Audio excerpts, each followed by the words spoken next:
Beef Pares lamang loob version that is very tasty and thickens the soup with an affordable price for only 50 pesos lang.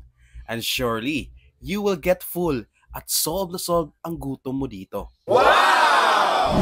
Hey guys, what's up? For today's video ay meron tayong pupuntahan na kainan.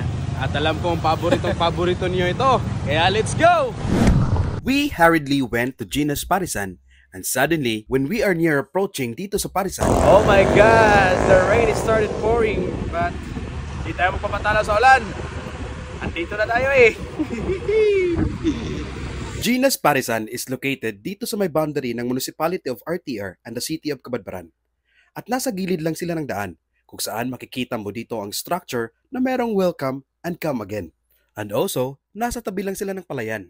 Siguro mas maganda dito kung early tayong pumunta dito at masilayan natin yung sunset. Well anyways, humigit isang taon na silang nagbebenta ng mga pagkain tulad ng siomai, balot at itong pares nila.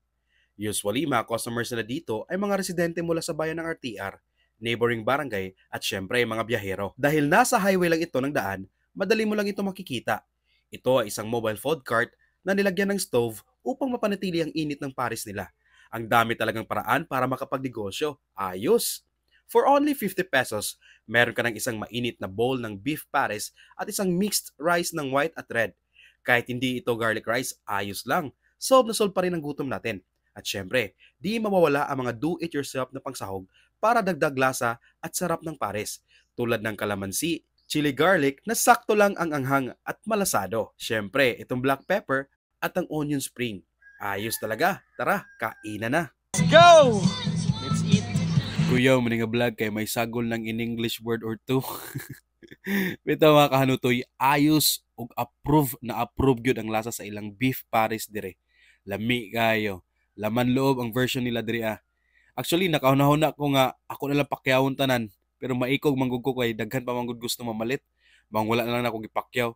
Nya usa pa, gilibre na di ay ko. Gilibre ra ko ni Itchan, among gwapa nga friend sa Cabadbaran City. Unya, kani siya, mao ni siya ang among isa ka busing, si Dibors. Anyways guys, dalikete bitan ninyo og anhi sila Auntie Gina dire guys. Kung mag-crave ganay mo og beef pares, ali gyud mo dire nako.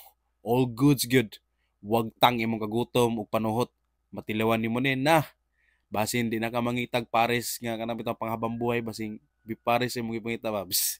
Bitaw, anyways, dalikyatin ninyo ani si Auntie Gina dire guys. And that's it for today's video. Finish na and daghang salamat sa pagsuporta. O sa mga, kumusta ng pares sir? Lami? Okay kayo? Invite na sila sir. Lami ba kayo sir? Hindi na mauhot na rin. Lami lang kawan pares. Kayo eh? Usa ka lami? Murag siya. Wala ka.